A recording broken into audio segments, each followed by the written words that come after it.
What I say to them, if they do something good and I applaud them and the class will clap, then the question that I will ask them, can you do it as well the next day? And then I will say, because you're only as good as your last review.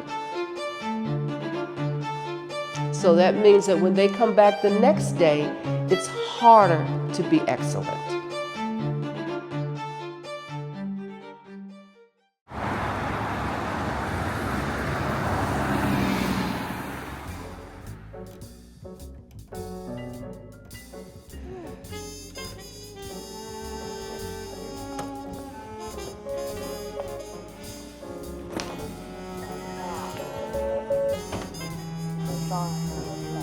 This is the same cane that Miss Haywood and Miss Jones used to 6 and 7 and 8, especially if the kids are not getting, they need to hear the rhythm a little more.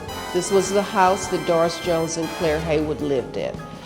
It was blocked off. They had the upper level, and we came in through the side and came in straight down into the studio.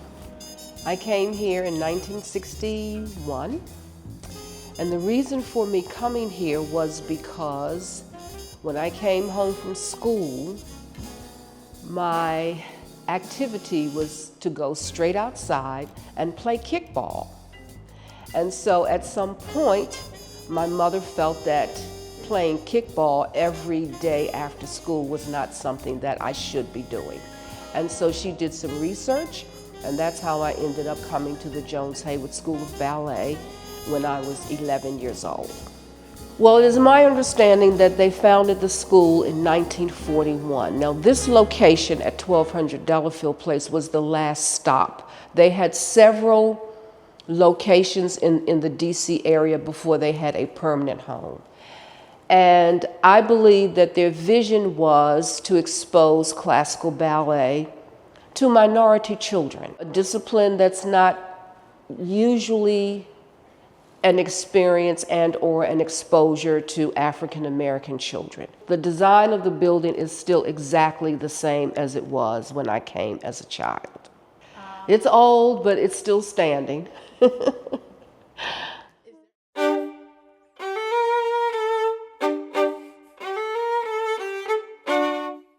My family moved to Washington, D.C. when I was 7 years old. My father was starting his tenure as a professor at Howard. And my mother read an article in the Washington Post about an African-American ballerina who was going to compete in the international ballet competition.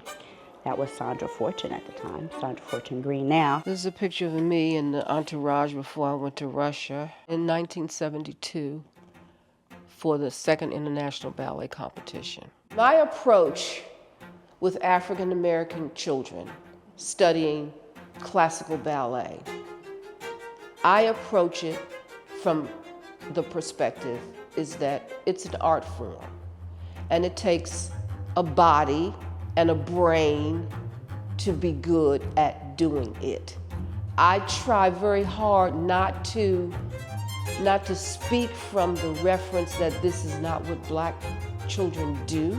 We do remind the kids that our history tells us that as an African American, we are sometimes not seen on the same playing field as individuals of other ethnic backgrounds. Where that stereotype comes from, I don't impose that on my kids. I like to teach from the perspective that is, if this is what you want to do, and you are serious about the training and the sacrifice that you're going to have to make, it's accessible.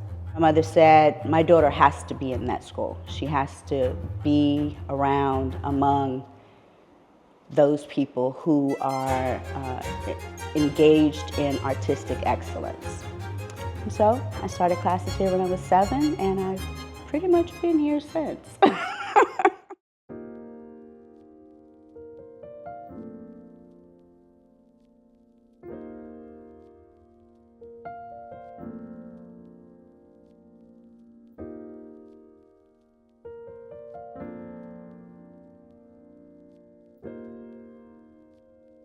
I believe we have a very strong teaching staff. And what we are teaching the children is, if this was an easy thing, everybody would be doing it. And so we don't even pretend like it's easy.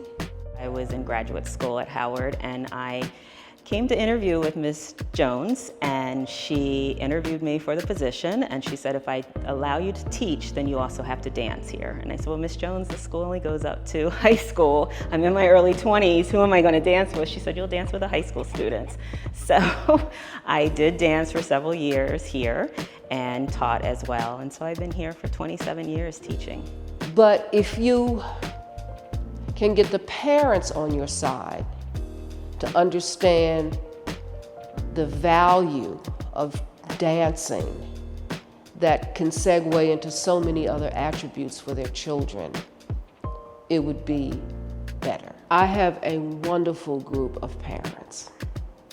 The parents keep this organization going. I'm not a dance mom, like a competition dance mom, right? Because Jones-Haywood is a family school.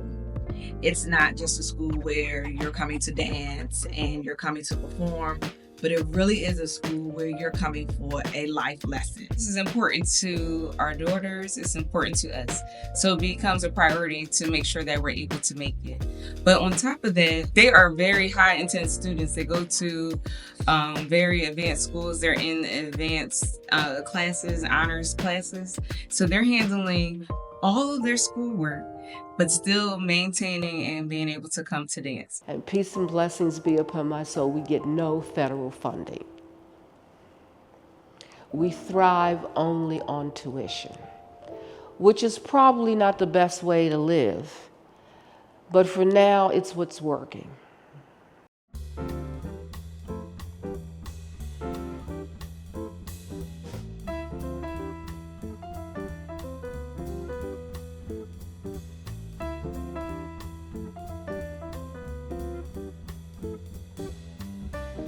I like dance because it's graceful, and I also like dance because my mother used to do dance.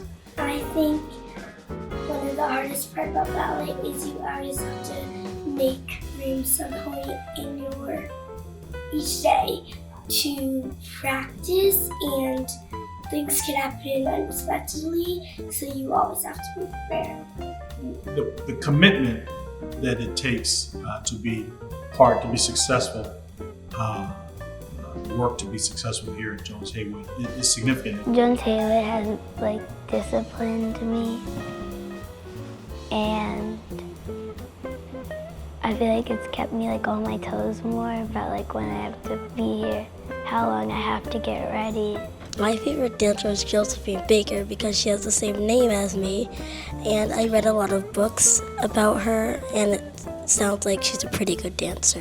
Being a parent of a dancer is a lot, especially when that child becomes disciplined and serious enough that this is really what they want to do. So when I started dancing, as I look back, I don't think it was the dancing part that kept me attached to this school. It was the sisterhood of the girls in my class. We were very close. We supported each other. When one was in trouble with Miss Haywood or Miss Jones, we would talk to that fellow dancer in the dressing room prior to class and say, you can do this. Don't let her destroy how you feel about what you want to do. We were supportive of each other. And I believe that was what kept me coming back and back and back, because of the sisterhood, sort of an unknown, unnamed sorority.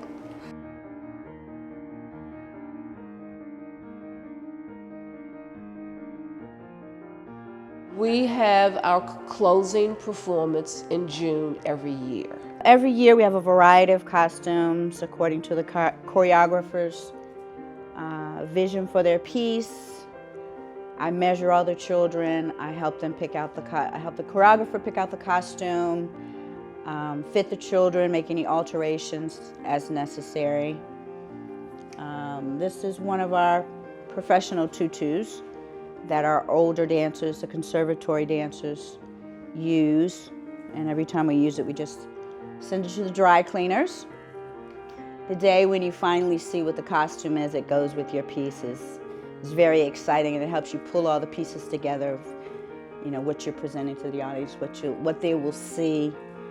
The costume always makes you feel special and extra pretty. Back when I was dancing, a lot of the costumes were handmade.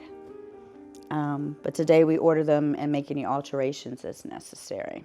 For me, coming back here feels like home. I grew up 2 blocks away, and I would walk to dance class when I was old enough.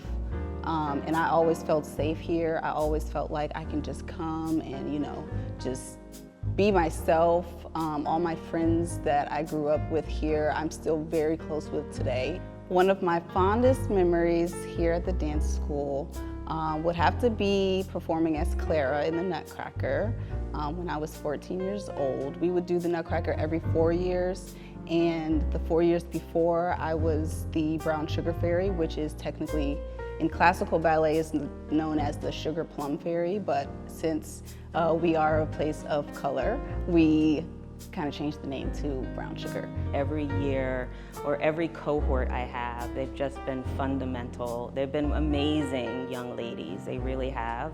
And I love the fact that this is more of a traditional style in terms of tutelage. We definitely make sure that the girls learn the discipline. We follow in Miss Jones's footsteps and Miss Haywood's footsteps. I like dance because you can just let yourself go and get all that negative stuff that's bothering you out of yourself. I look forward to development and improvement. I look forward to a growth mindset in these young people instead of a fixed mindset. I like to see when my students have finally been able to execute a double turn. I like to see my students come through the door and they're rushing to get to the dressing room to be in the studio on time. All of those little moments speak to me as growth. And so I look at the whole student, not only what they're doing in the studio. Even though we are teaching ballet, dance, tap, we don't expect everyone to leave here and go into a professional dance career. But we do hope and expect that the things that they learn about discipline and concentration and focus and multitasking and working as a group, working as a team, that they take those skills and use them in all aspects of their life. And I've been here for 18 years. And so you need to know when you've done your due diligence and passed the torch. And that's the position that I'm in right now. I think my responsibility is not to change the legacy, but to improve upon the legacy. It's not about me, so.